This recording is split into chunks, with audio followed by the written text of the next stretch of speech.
لا ما عاد يرعبني ظلم يهددني لا شيء أخسره لا لا مهما يطول الدرب فالحق معه. السلام عليكم ورحمة الله وبركاته.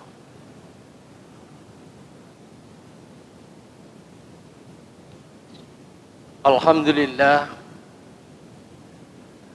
alladzi arsala rasulahu bil huda wa dinil haq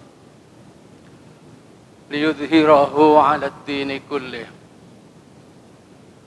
wa kafa billahi shahida.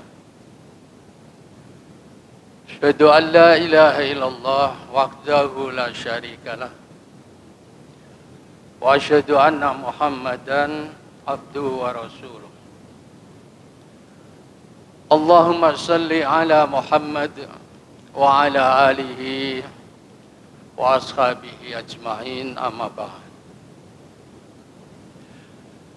Jamaah salat maghrib rahimakumullah. Alhamdulillah, kita bersyukur pada Allah masih bisa melanjutkan kajian kita pada Rabu yang kedua ini. Mudah-mudahan Allah senantiasa memberikan kesehatan dan kekuatan pada kita, sehingga kita semuanya terus bisa mengkaji ilmu-ilmu yang senantiasa disampaikan di masjid ini. Insya Allah komplit kalau kita mengikuti semuanya. Dari masalah iman, masalah ibadah, masalah muamalah, dan bahkan juga masalah fikih atau masalah nikah dan lain sebagainya. Oleh karena itu, mari kita senantiasa istiqomah di dalam mengikuti kajian-kajian semacam ini. Ma'asyiral muslimin, pada malam hari ini masih ada 3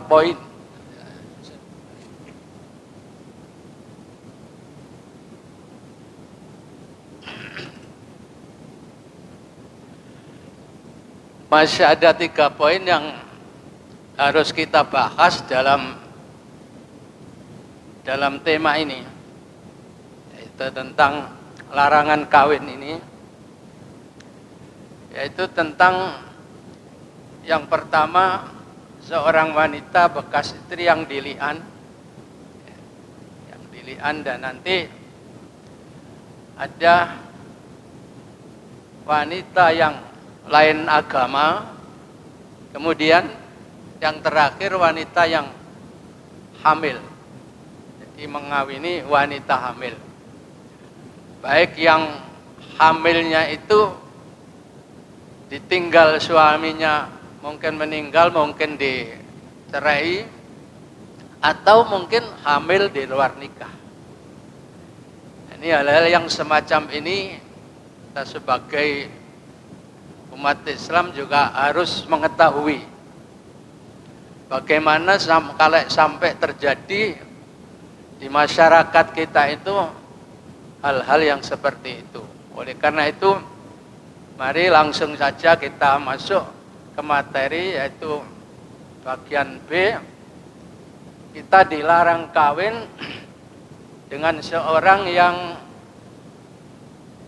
atau wanita bekas istri yang dili'an. Ya. Apa dili'an itu, bagaimana? Kalau kita baca ayat dalam surat An-Nur ayat 6-9,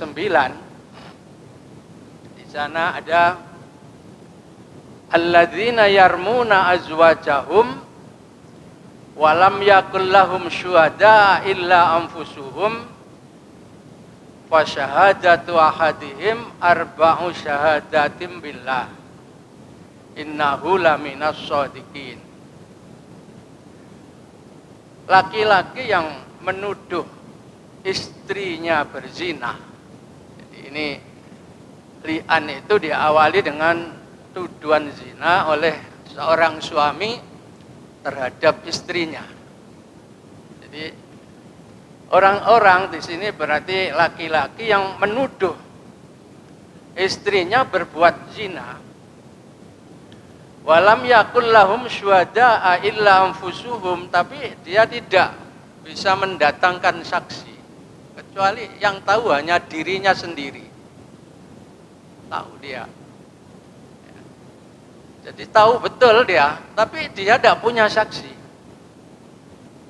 Padahal saksi itu dibutuhkan. Maka hal yang demikian ini oleh Allah diperintahkan fa syahadatu ahadihim arba'u syahadatim billah innahu laminas shadiqin. Nah, laki-laki yang menuduh tadi diperintahkan ya, tentunya melalui pengadilan nantinya. Kalau sudah begitu itu nanti harus melalui pengadilan, dan li'an itu hanya terjadi di pengadilan. Ya, tidak semata-mata pokoknya tak sumpah enggak, tapi harus lewat di pengadilan. Kalau kita sebagai umat Islam ya di pengadilan agama. Ini. Jadi laki-laki atau suami yang menuduh istrinya tadi harus bersumpah 4 kali.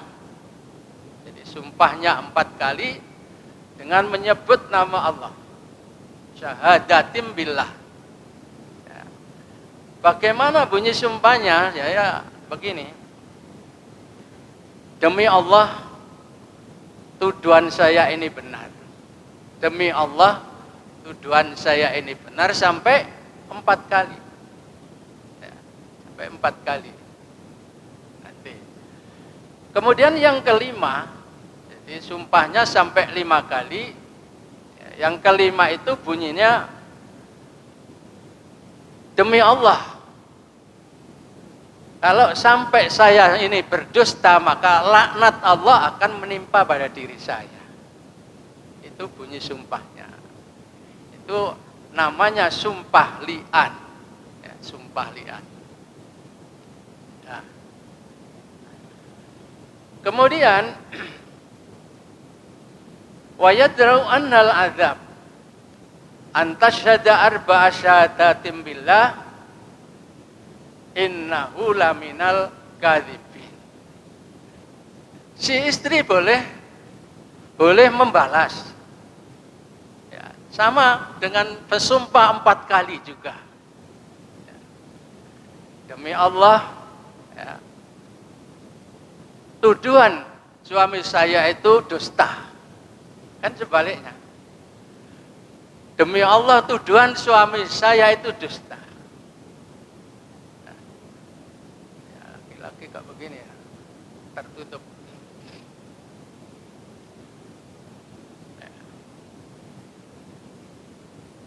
Jadi wa yadra'u annal adzaba an tashhada arba'a syahadatim billah innahu laminal kadzibin.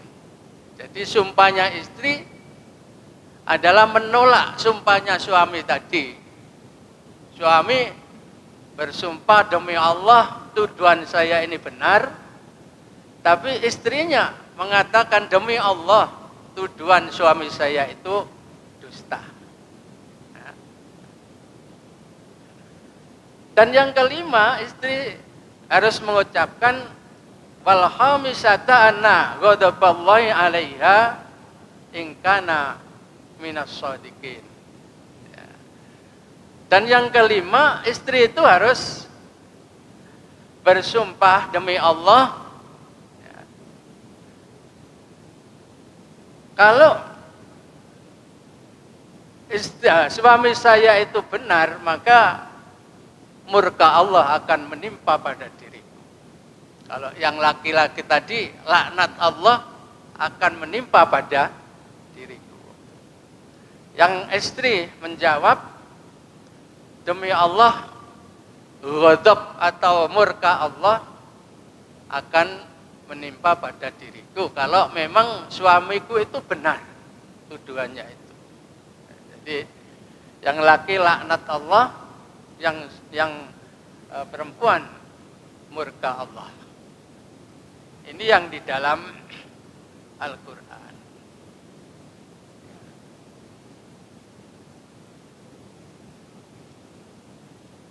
Ya, kemarin itu ada yang bisa membetulkan.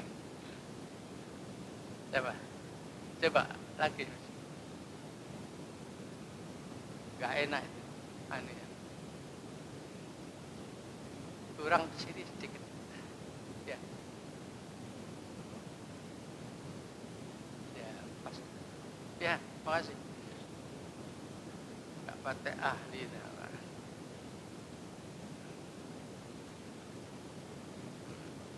Kok sampai turun ayat ini apa sih? Ada peristiwa apa dulunya?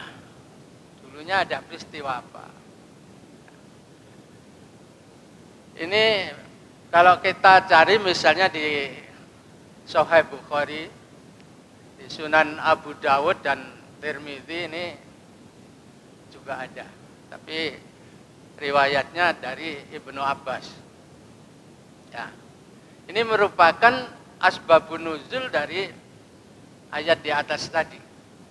Jadi sebelum kita berbicara bagaimana nanti praktek dari li'an itu, dan setelah itu bagaimana apa yang terjadi setelah li'an.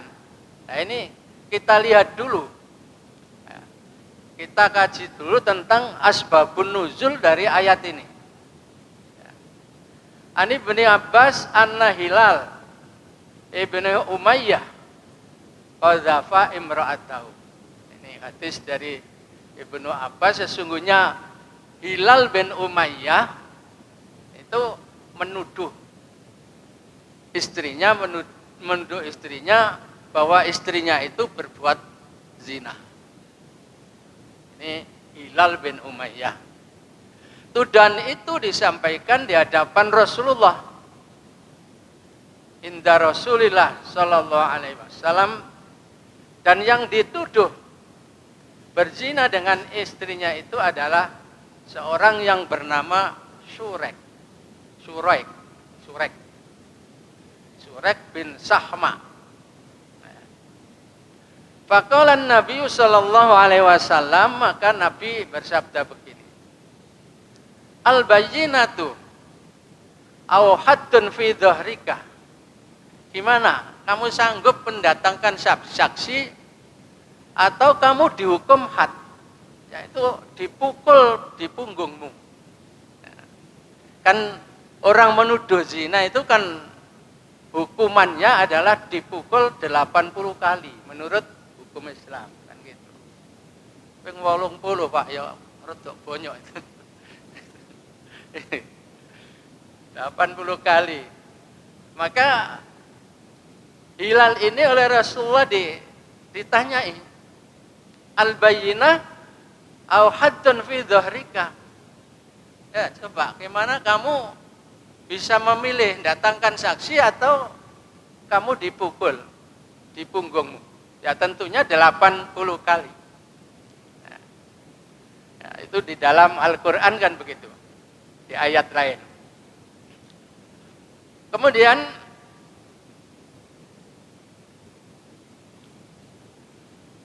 faqala, Hilal menjawab, ya Rasulullah, idza ra'a ahaduna ala imra'atihi rajulun yantaliku yaltamisu al-bayyinah.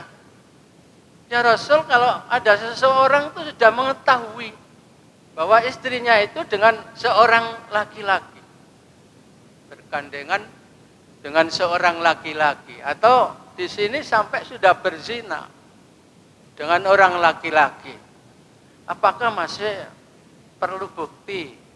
Kata Hilal.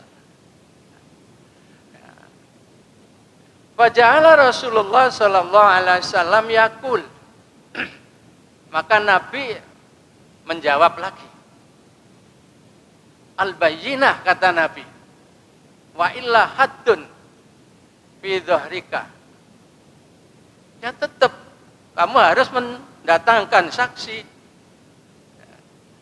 Saksi tuduhan zina kan 4 orang minimal. Coba. Banyak. Dan harus tahu sendiri. Karena berat. Hukumannya itu berat. Jadi Nabi al-bayyinah tetap kamu harus mendatangkan saksi.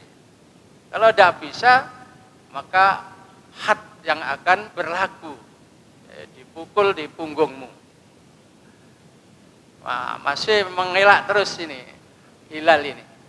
Walladzi ba'atsaka bil haq. Inilah shadiq. Demi Allah yang mengutusmu dengan hak. Sesungguhnya saya itu benar ya Rasulullah. Gitulah. Saya itu benar. Ya, tuduhan saya ini benar. Gitu. Wala yang zilanallah ma yubri'u dhahri minal had. Nah, nanti kata Hilal ya mendahului ini, Hilal ini. Nanti tentu akan turun ini. Satu ayat yang bisa membebaskan diriku dari had. Kata Hilal. Coba tunggu nanti Rasul. Nanti kan akan turun satu ayat yang ayat itu bisa membebaskan diriku dari had. Had itu hukuman tadi. Ya. Nah, setelah itu fanazala Jibril wa anzala alaihi qaulu ta'ala walladzina yarmuna azwajahum dan seterusnya tadi. Maka setelah itu ya betul Jibril turun. Jibril turun betul dan membawa ayat atau menurunkan ayat walladzina yarmuna azwajahum dan seterusnya tadi. Ya. Ini. Setelah itu fansarafan Nabi. Nah, kemudian ya di Buyarno Hilal disuruh pulang. Ya. Panggil istrimu, pulanglah, jemputlah istrimu, bawa kemari. Artinya pertemuan di situ tadi dibuyarkan dan Hilal disuruh pulang menjemput istrinya.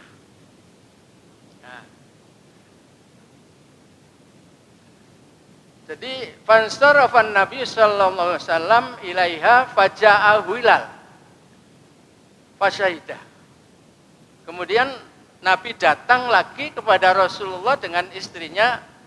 Kemudian Hilal melakukan sumpah tadi sebagaimana yang sudah saya sampaikan di ayat alladzina yarmuna. Jadi sumpah 4 kali dengan nama Allah dan menyatakan bahwa tuduhannya itu benar. Dan yang kelima, yang mengucapkan bahwa kalau tuduhan ini tidak benar, maka saya akan dilaknat oleh Allah. Nah, dilakukan itu.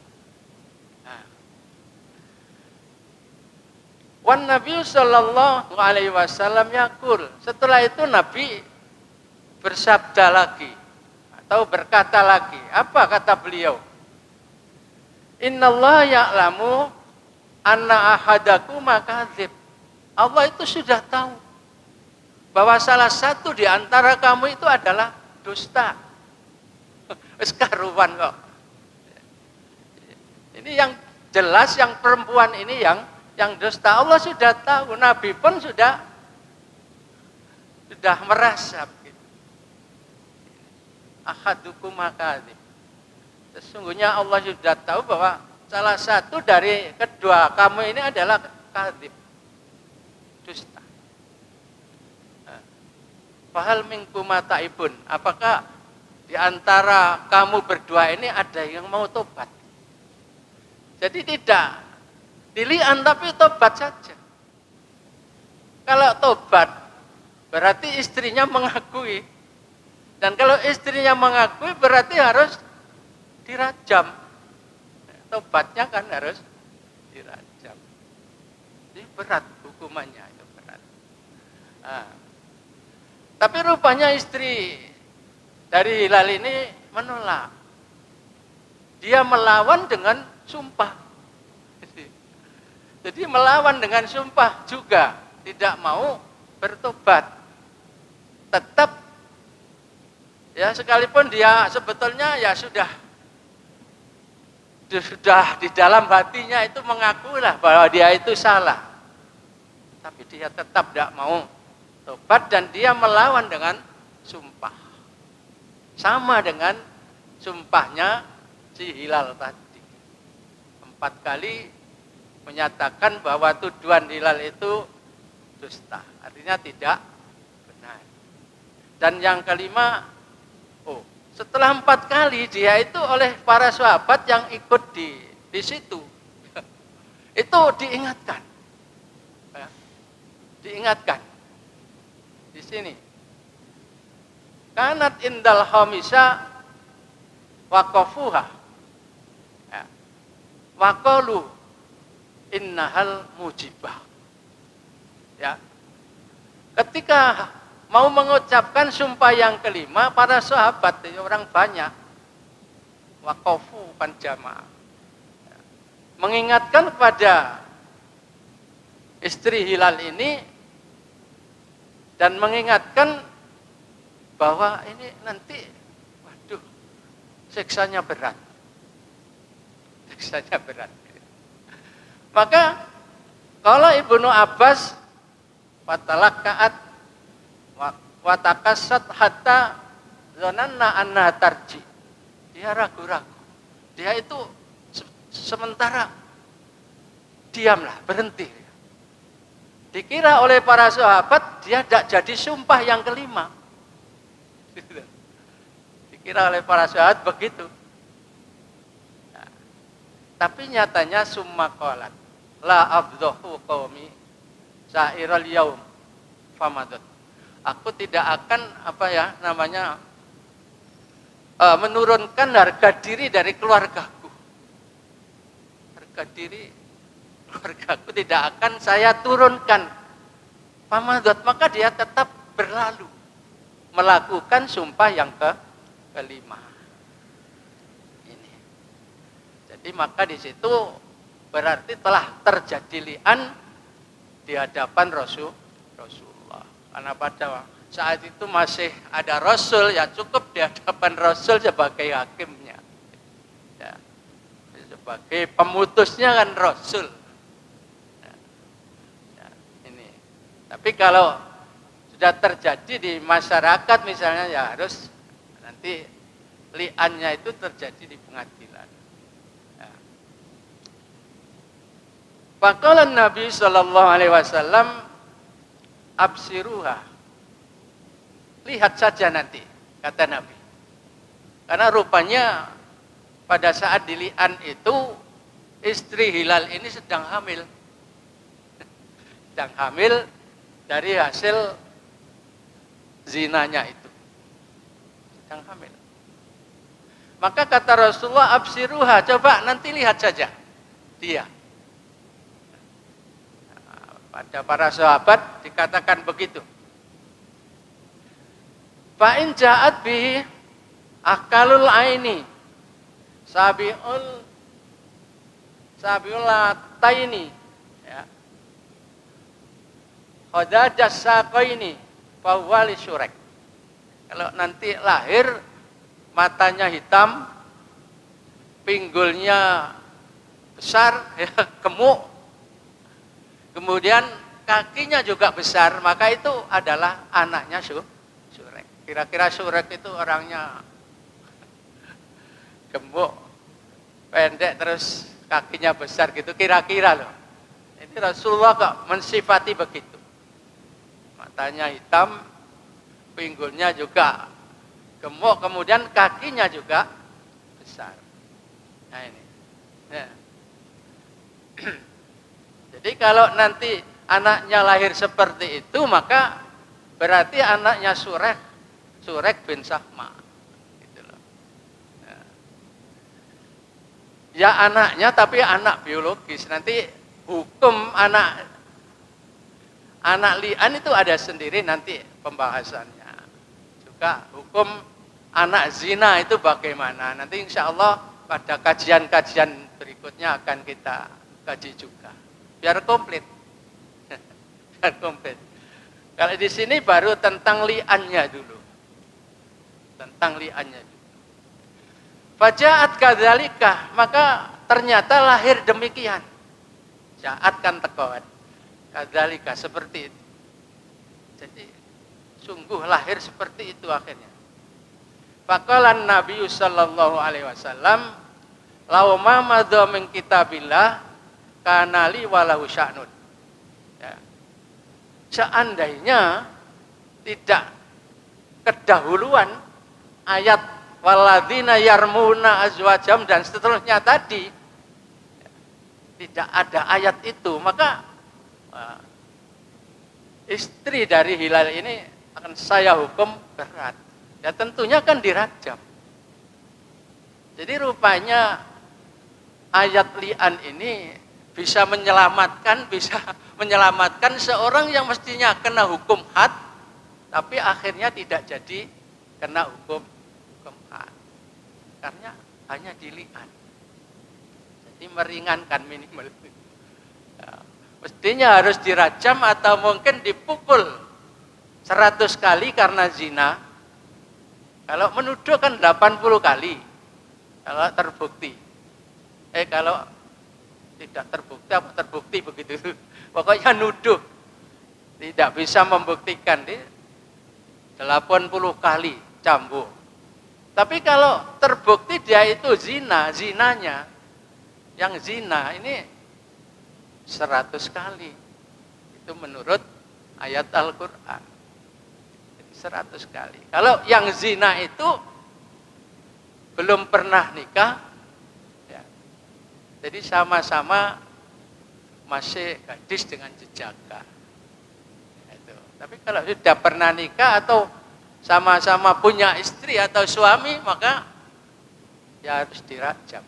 Itu menurut hukum Islam. Ya, hukum Islam loh Pak ya. Nah, jangan nanti lalu keliru paham kok dari Al-Qur'an ngono kok. Ya. Lalu di masyarakat diperlakukan seperti itu, dijalankan seperti itu, wah sampean dihukum dewe nanti. Ya. Kalau ingin berjalan hukum seperti itu ya harus melalui DPR dulu. Ada yang mau memasukkan apa enggak gitu. Ini baru hukum dalam Islam. Ya. Ya, kalau ditinjau dari hukum publik, ya, tidak termasuk hukum tertulis begini. Tapi bisa menjadi sumber hukum kalau mau. Kalau tidak mau ya tidak bisa. Tidak mau. Ya, kita lanjutkan terangannya.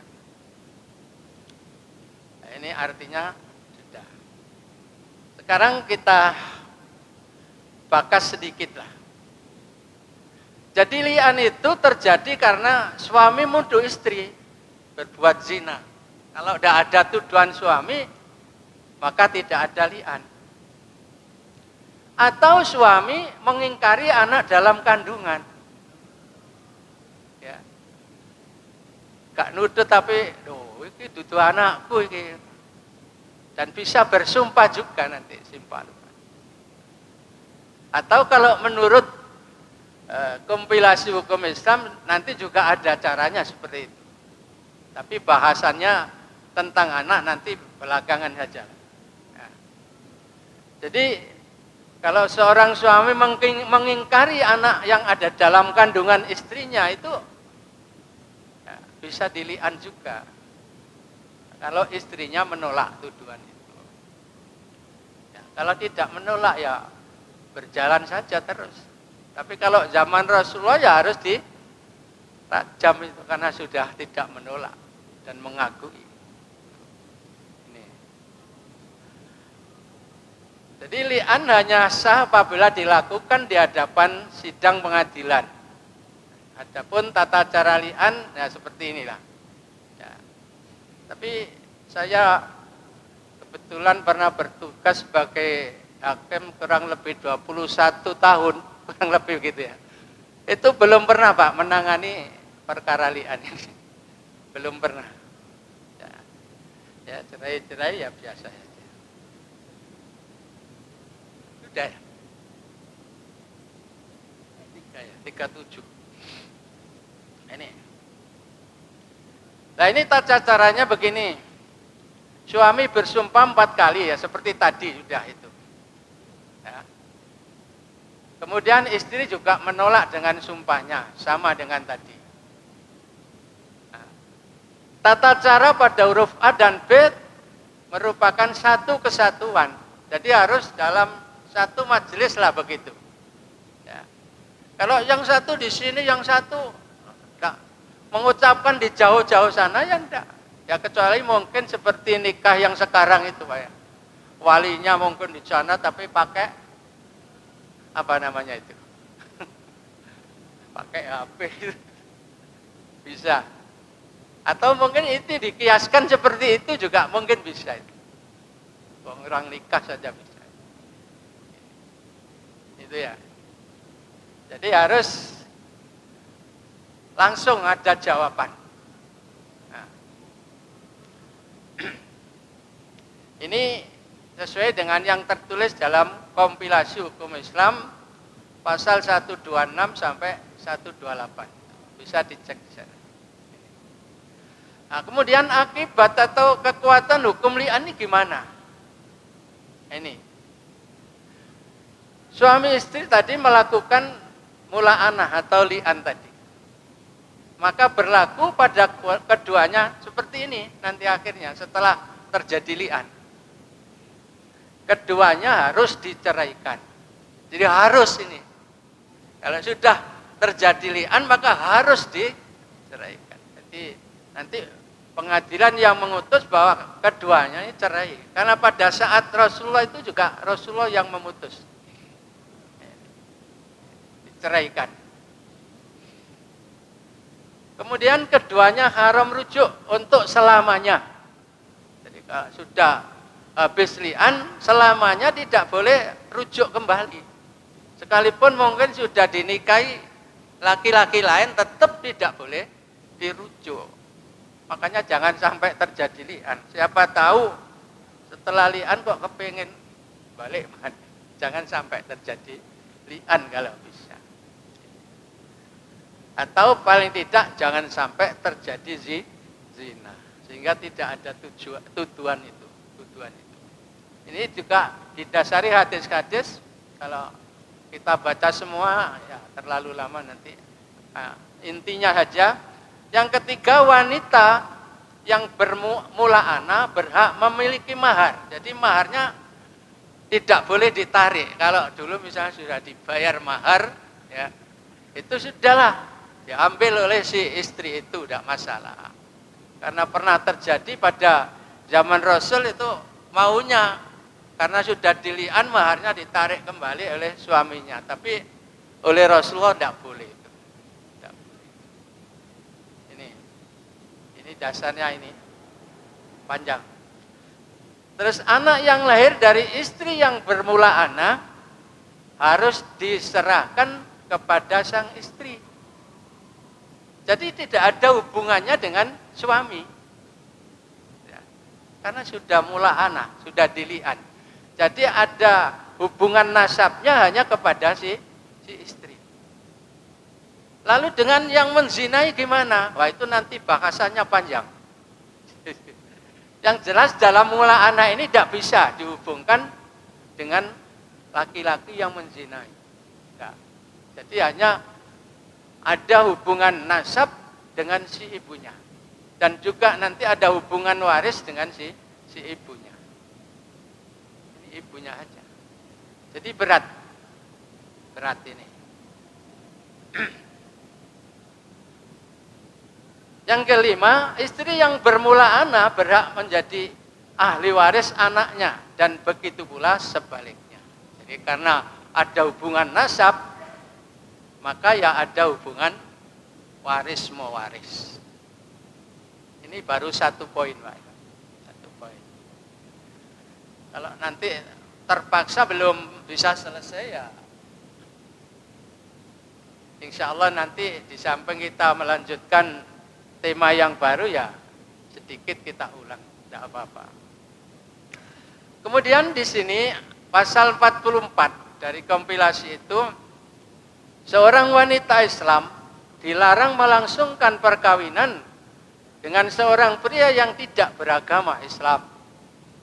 Jadi memang kompilasi ini di pasal 40 huruf C dulu ya, itu juga melarang laki-laki muslim mengawini perempuan yang bukan muslim. Jadi di kompilasi ini rupanya memilih kawin beda agama itu dilarang. Di kompilasi ya. Kawin beda agama dilarang.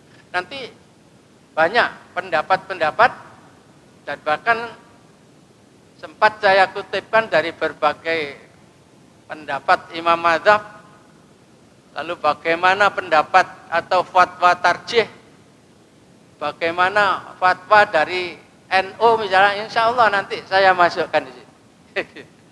Jadi panjang pembahasannya itu tentang kawin beda agama ini.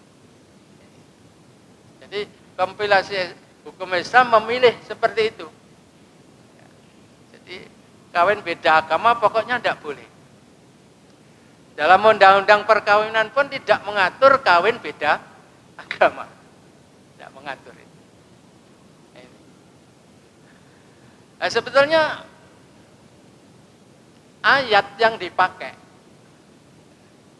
itu ya sama, semuanya sama, tapi nanti akan muncul berbagai pendapat dari para imam mazhab maupun dari organisasi-organisasi itu. Ada yang sama, ada yang tidak sama. Nah, surat Al-Maidah ayat 5 ini adalah menghalalkan, bunyinya menghalalkan makanan ahli kitab dan perempuan-perempuan ahli kitab untuk dikawini. Asal mereka perempuan ahli kitab yang muhsanat, yang bersih, bukan pezina misalnya. Jadi al-yauma ukhilla lakumut thayyibat, dari itu dihalalkan yang bagus-bagus. Wa ta'amul ladzina utul kitab hilul lakum, makanan orang-orang ahli kitab halal bagi kamu. Wa ta'amukum hilul lahum, dan makananmu halal bagi mereka. Ini dalam hal makanan, saling memberi mungkin, asal tidak jelas-jelas itu makanan haram, tidak masalah. Kemudian wal muhsanatu minal ladzina wal muhsanatu minal mu'minat, orang-orang yang suci, yang bersih ya, dari orang-orang yang beriman, dan orang-orang yang suci, yang bersih dari orang-orang ahli kitab sebelum kamu. Idza ataitumuhunna ujurahunna, kalau kamu beri mas kawinnya. Ya. Muhsinina ghaira musafihin, dengan niat betul-betul dikawin ya, sebagai istri yang baik, tidak diambil sebagai gendaan. Gendaan kata orang Jawa kan, gendaan. Gak oleh tinggal gendaan tok dah. Boleh, harus dikawin betul-betul gitu loh. Kalau bahasa Inggrisnya gunde. Dibikin gunde. Simpanan sana. Ya itu. Tidak boleh kalau gitu. Tapi kalau dikawin boleh. Ini menurut ayat ini. Nah, tapi nanti pemahamannya bermacam-macam. Wala muttakhidhi akhda. Wa may yakfur bil iman faqad habita amalu. Siapa yang kafir ya, dengan iman maka gugurlah amalnya. Bahwa fil akhirati minal khosirin. Lengkapi saja. Jadi ini di sini tidak ada larangan untuk mengawini ahli kitab, perempuan ahli kitab. Asal wanita-wanitanya itu wanita yang bagus. Ya, tidak kotor maksudnya. Tidak kotor artinya ya bukan penzina dan lain sebagainya itu. Tapi Di sisi lain, surat Baqarah ayat 221 ini yaitu tentang wanita musyrikat.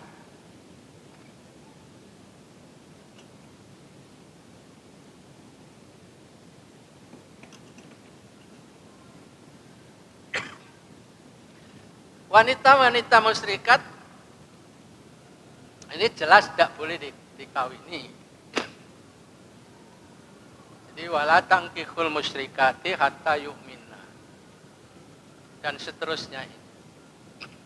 Jadi di sini yang dilarang hanya wanita-wanita musyrikat. Di sini tidak menyebut wanita ahlul. Nah, ini. Cuma nanti dalam pemahaman ini akhirnya timbul berbagai pendapat. Kalau Ibnu Umar, ya Ibnu Umar ini jelas tidak boleh. Tidak boleh Ibnu Umar. Karena Ibnu Umar menyamakan ahlul kitab sekarang itu adalah sama dengan orang-orang musyrik. Ya. Beliau mengatakan bahwa tidak ada perbuatan musyrik yang lebih besar daripada perempuan yang mengatakan Isa sebagai Tuhan atau dianggap salah seorang oknum Tuhan. Itu alasannya Ibnu Umar. Ya. Alasannya Ibnu Umar. Ibnu Abbas juga demikian, tapi ada syaratnya begini. Jika perempuan ahli kitab itu tergolong musuh Islam, maka haram dikawin. Jadi ada syaratnya. Kalau ahlul kitab itu dalam kelompok musuh Islam, memusuhi Islam, maka haram. Tapi berbahaya masalahnya. Nanti bisa jadi mata-mata. Bisa jadi rahasia Islam itu disebar ke sana. Apalagi kalau sudah peperangan, dan gitulah. Ini. Kemudian ada juga yang berpendapat jika wanita ahli kitab ini dikhawatirkan sebagai alat bagi golongan agama mereka, maka makruh. Khawatir aja iki ditugasno mek kono iki. Ditugaskan oleh sana. Memang sebagai alat untuk mengintai rahasia-rahasia apa aja yang ada di kalangan umat Islam. Maka ada yang mengatakan itu hanya makruh. Tapi di kalangan ulama-ulama sahabat itu banyak, ya, banyak yang membolehkan, Pak. Bahkan banyak para sahabat sendiri itu yang kawin dengan wanita-wanita ahlul kitab. Ya, itu banyak ini yang alasannya apa? Di sini ahlul kitab itu tidak sama dengan musyrik. Buktinya apa? Di situ ada, setelah menyebut ahlul kitab ada wawu. Berarti beda. Ahlul kitab berarti bukan otomatis musyrik. Karena di situ ada huruf sambungnya yaitu wawu. Min ahlil kitabi wal musyrikina. Jadi beda. Ini alasan mereka. Masya Allah, Eman ini. Insya Allah kita sambung lagi Pak, nanti Eman nanti, dan jangan sampai keliru paham di sini nanti ya. Karena ini masalah hukum nanti, kalau keliru paham nanti, waduh bahaya ini. Insya Allah akan kita sambung ini. Sekali lagi mungkin selesai. Nah, setelah itu kita akan berbicara insya Allah tentang anaknya. Jadi, ini insya Allah penting karena berhubungan langsung dengan kehidupan kita di tengah-tengah masyarakat. Mudah-mudahan manfaat. Wassalamualaikum warahmatullahi wabarakatuh.